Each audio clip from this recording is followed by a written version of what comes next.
Ах тут нас, самурай!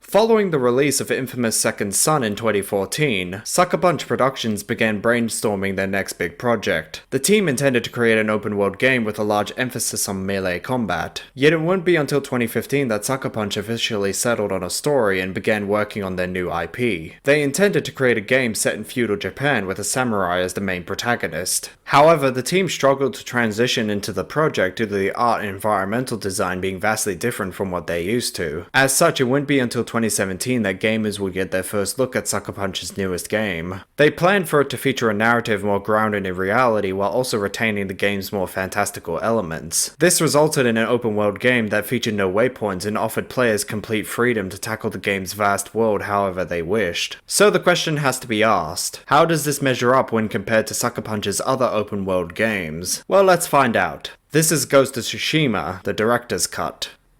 Taking place in 1274 on the island of Tsushima, you are Jin Sakai, one of 80 samurai sent to stop the invading Mongol Empire led by the ruthless Koto Khan. However, the battle ends in disaster with all the samurai killed and Jin's uncle, Lord Shimura, captured by the enemy. Amidst the chaos, Jin is severely wounded and left for dead. But he is later found and revived by Yuna, a thief who informs him that the island has fallen to the Mongols. Desperate and alone, Jin attempts to single-handedly defeat the Khan and his forces at their new stronghold. But his plan fails, bested by the Khan in single combat only to be sent plummeting to his death. It was this moment of defeat that would ultimately seal Jin's fate. As he finally realizes that he is clearly outmatched by this superior foe, Jin, with the help of Yuna, begins his long journey across Tsushima, seeking to reconnect with lost family and allies in order to fight back against the Mongol Empire. From an old widow who lost her entire family to an archery instructor seeking out his old pupil, Jin will meet a wide cast of characters and he'll need all their help if he's going to take back his homeland. However, while other open world games would make the stories of these side characters mandatory, Ghost of Tsushima doesn't. In fact, once you've completed their introductory mission, you could just ignore them for the rest of the game and instead focus on the main narrative. But by separating these tales, it gives the player the freedom to tackle them at their own pace, while at the same time giving the developers the perfect way to explore Jin's companions without having to shackle their exploits to the main story. They'll be out in the world serving their own interests and you'll be free to join them whenever you wish. Honestly, it's a really effective way to endear us to these characters, especially since many of these side stories could have been their own games. But I digress. Much like his companions, Jin's story is one of self-discovery. As time goes on, he begins to abandon the ideals of a samurai. Instead, he starts adopting the skills of a thief, utilizing fear and stealth to combat the overwhelming forces of the Mongol Empire. All the while, Jin's legend spreads across the island, with the people of Tsushima immortalizing him as the ghost. While at first Jin is conflicted by how people view this new version of himself, as time goes on it becomes harder for him to ignore that his methods at combating the Mongols are proving more effective than that of his fellow samurai. It's this internal conflict between his ideals and doing what is necessary to keep people safe that drives Jin forward, propelling him towards a path that he and his family could never have predicted. But thanks to his actions, he's able to persevere and inspire the people of Tsushima to rise up against their oppressors. It's a truly inspiring story, but it is also quite tragic, especially in the later stages. There are many times throughout this game where you'll see the toll that Jin's decisions have taken on him and his companions, giving the voice actors plenty of opportunities to flex their skills while making the player feel genuine heartbreak throughout. Make no mistake, this is a very dark story. It's a narrative that's able to maintain a grim yet enchanting tone throughout, while also remaining historically accurate, making you feel as though you're playing the leading role in Akira Kurosawa's latest samurai movie.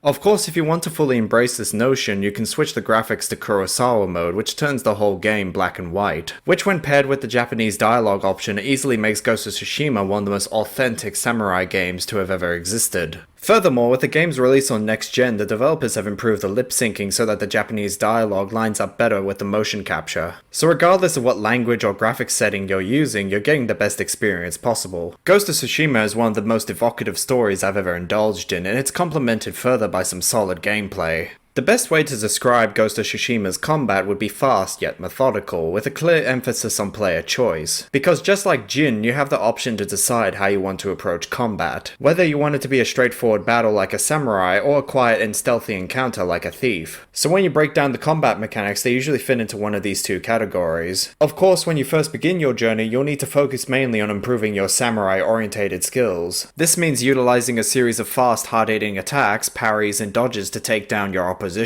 all of which can be expanded and upgraded as time goes on. But as a samurai, your main focus should be on mastering your stances. In Ghost of Tsushima, Jin is capable of learning 4 different styles of fighting. This is usually done by killing Mongol captains, but if you're smart, then you'll observe them beforehand so you can earn an additional point towards your next combat stance. This is important since each stance is effective against a particular type of enemy. The stone stance is effective against swordsmen and is your default fighting style. The water stance is powerful against shieldmen and allows you to deal multiple attacks quickly. The wind stance works best against spearmen and actually allows you to parry the bastards. Finally, the moon stance is useful against brutes in dealing with large groups. Since you're able to easily switch between these stances at any time, you never feel as though you're at a disadvantage in combat. Even if you're against hordes of enemies, Jin's parry time is generous enough to give you the means to recover. Furthermore, the enemies always indicate when they're about to use an unblockable attack, so you'll know exactly when it's best to evade and counterattack. Of course, if you feel the direct approach isn't working, then you can always switch to your bow. Jin has 2 bows at his disposal, a half bow and a long bow. The half bow is the first long-range weapon you acquire and has 2 ammo types, standard arrows and fire arrows. Both are effective against standard enemies, but as you progress throughout the game, your opposition will start wearing stronger armor, making headshots the only viable method of killing them from a distance. That is unless you use the longbow, which allows you to use both heavy and explosive arrows, both of which are perfect for dealing with stronger opponents, with the explosive arrows being particularly effective at damaging groups of enemies, for obvious reasons. Although keep in mind that explosive arrows aren't ideal if you're trying to be sneaky, so make sure you're using the right arrow types before you fire them. In short, both bows are perfect for taking out enemies from a distance, and depending on how chaotic combat might be will ultimately determine which bow is ideal. It essentially boils down to whether you want to shoot faster or deal more damage with your bow. Although without a doubt the greatest skill at your disposal as a samurai would be initiating a standoff.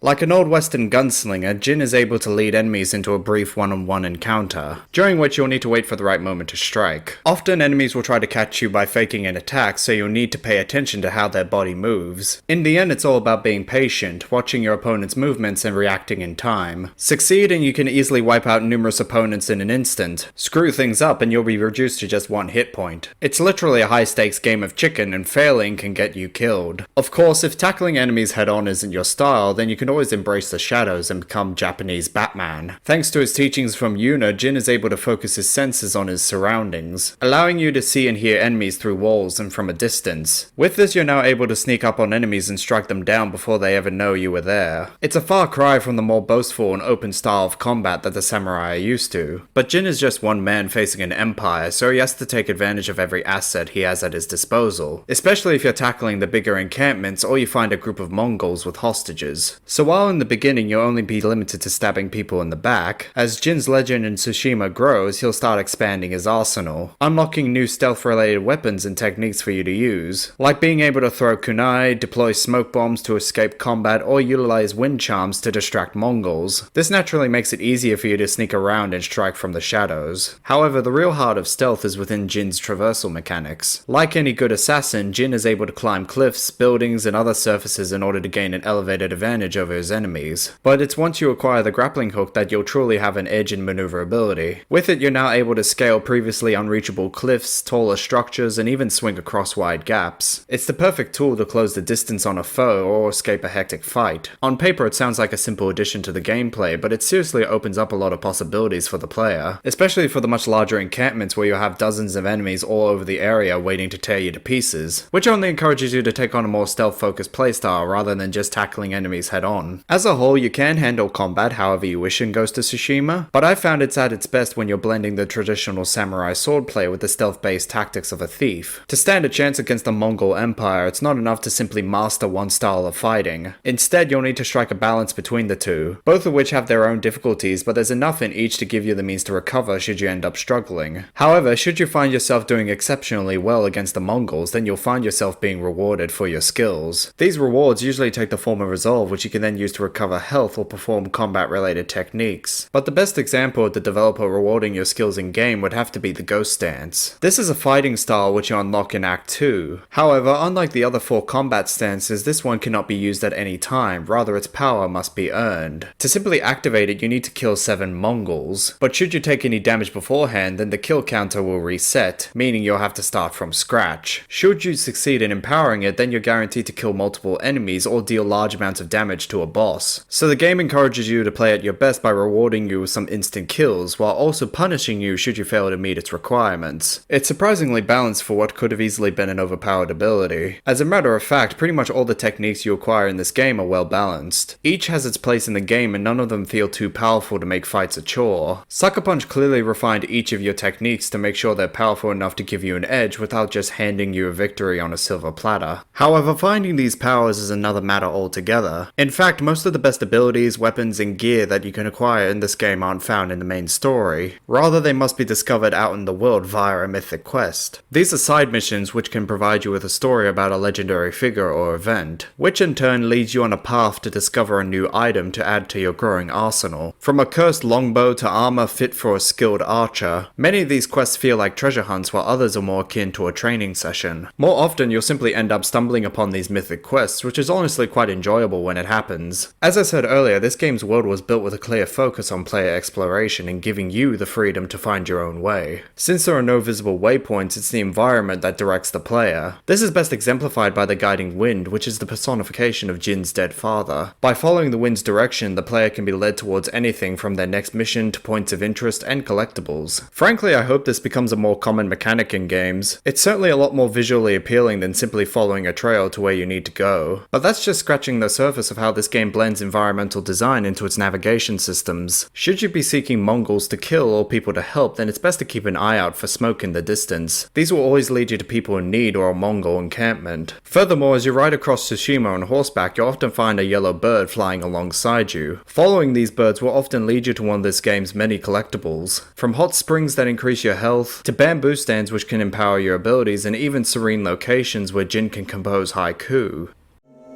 Wind through a dead tree. Bedrock laid bare to the sun.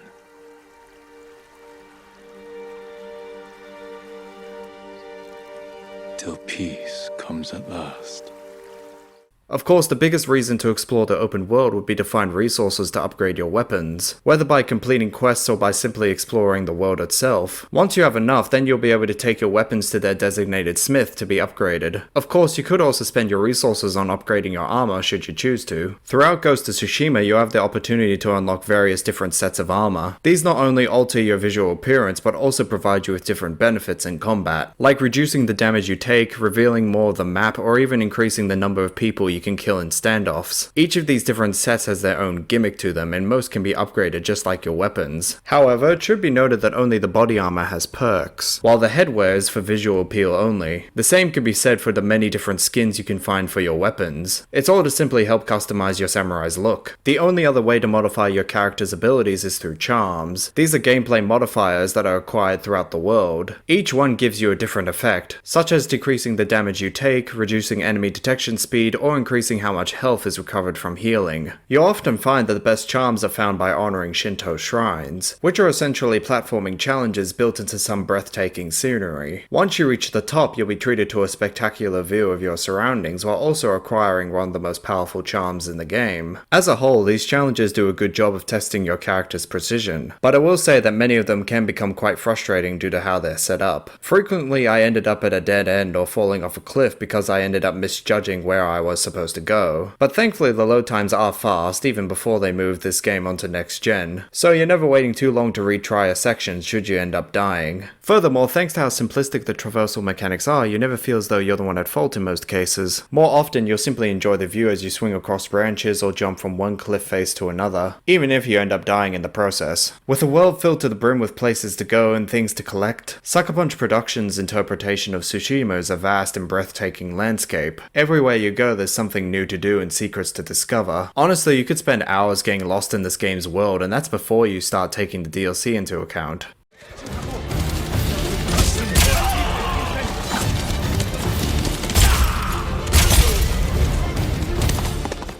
After the successful release of Ghost of Tsushima, it was announced in August of 2020 that a free update would be available to all players. This not only included New Game Plus for the campaign, but also a multiplayer mode dubbed Legends Mode. While the main story was more subtle in regards to its supernatural elements, Legends Mode dives headfirst into Japanese folklore, giving the player a choice between 4 classes and a suite of new game modes which can be played solo or in multiplayer. From story missions to wave-based arena challenges, players take on hordes of demons as they attempt to seize control of Tsushima. You, on the other hand, play the role of a ghost, an ancient warrior of Tsushima determined to stop these unnatural threats before they can take hold of the island. Every mission is narrated by a mysterious storyteller, and it's through him that the legends of these ghosts become clear to the player, making every action you take in game feel like it is part of a much larger narrative, despite your character never actually saying a word. Personally, I've never been a big fan of multiplayer modes in games. I usually prefer to play alone. However, I won't deny that Legends Mode has caught my attention. After spending several hours indulging this game mode, I'm impressed with how much they were able to do with such a simple concept. While the areas in Legends are simply reused locations from the main story, the developers have made sure to give each mission its own color palette, helping it to stand out, especially when compared to the more realistic world of the main game. With 4 classes to upgrade, numerous weapons and gear to unlock, along with a host of new cosmetics to enjoy, Legends Mode might just be one of the best multiplayer modes I've had the pleasure of delving into. The fact that it's free for all players only makes its inclusion even better. Furthermore, simply having the option to play alone is a victory in my book. So it shouldn't have been a surprise that Legends Mode was a hit with fans and critics alike. Yet it wouldn't be until the next generation of consoles took the world by storm that the developers revealed their next major step for this franchise. With the release of the Director's Cut and the subsequent next-gen upgrade, players were treated to a new piece of story DLC for Ghost of Tsushima. It would be an entirely new narrative that took players off the shores of Tsushima into the hostile island of Iki. While it is playable from the start of Act 2, in my opinion, the Iki Island DLC is best experienced after the end of the main story. Since the dialogue and events on the island can change depending on where Jin's character is, this effectively sets the DLC up as the perfect epilogue to Jin's journey. After a new group of Mongols attacks Tsushima, Jin learns that they originated from Iki Island, and that their leader, the Eagle, is planning an invasion of Tsushima. So Jin reluctantly travels to the island alone to stop them, all the while knowing that going there will mean confronting the memories of his past. For it was on Iki Island where his father, the former leader of Clan Sakai, died, trying to stop an uprising, making this a very personal and complex journey for Jin to undertake. On the island, the player will encounter a host of new dangers, from the shamans who can buff enemies within their vicinity, to the Mongol warriors who carry multiple weapons, allowing them to switch between them in the heat of battle, adding an extra layer of complexity to an already complicated combat system. Along with the enemies, Jin also receives an upgrade. These come in the form of various new charms, to simply being able to tear down obstacles with your grappling hook. However, it's his horse that receives a particularly noticeable upgrade. Now he's able to charge, effectively giving you another way of taking down hordes of enemies, which is made an even more viable option with the inclusion of the horse armor, which improves your companion's durability and damage output. Although while Iki Island itself might not be as large as any of the 3 regions of Tsushima, it's filled to the brim with collectibles, challenges to tackle, and animals for you to pet. Its story is as thought-provoking as the main campaign, but it's clear from a gameplay standpoint that while Iki Island has more of the same mechanics from the base game, that it's intended to be more of a challenge for the player. Thankfully, for the most part, it succeeds in this regard. If nothing else, the DLC gives you the chance to savor some more of the game's excellent sound design.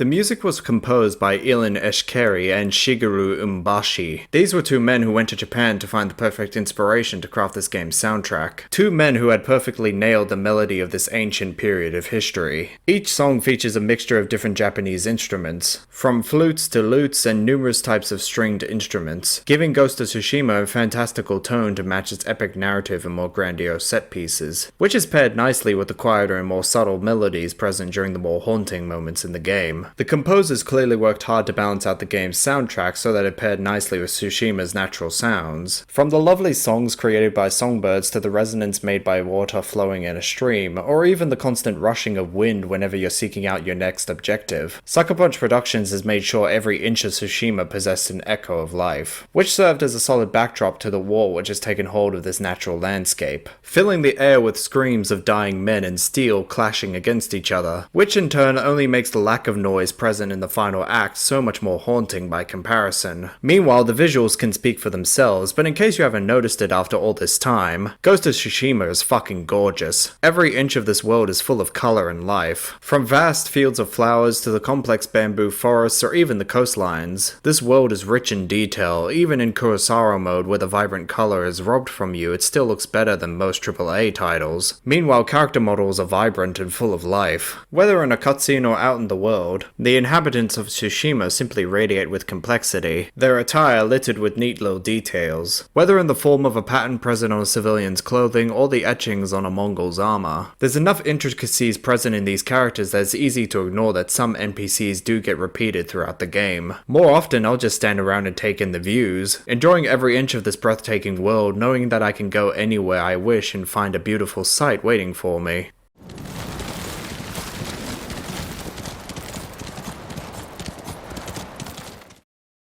If you were to ask me what my game of 2020 was, it would be Ghost of Tsushima by a landslide. No other game that year left such a profound impression on me. Jin Sakai's story is a deep look into a flawed yet compassionate character, stuck during a time in which his ideals would divide as many people as it would unite. The gameplay is a perfect mixture of stealth, exploration, and swordplay. With a focus on player freedom and providing you with as much content as possible, Ghost of Tsushima succeeded in giving Sucker Punch a new IP to call its own. This is easily one of the best looking and most evocative video games in recent history, and I personally can't wait for the next chapter in Jin's story.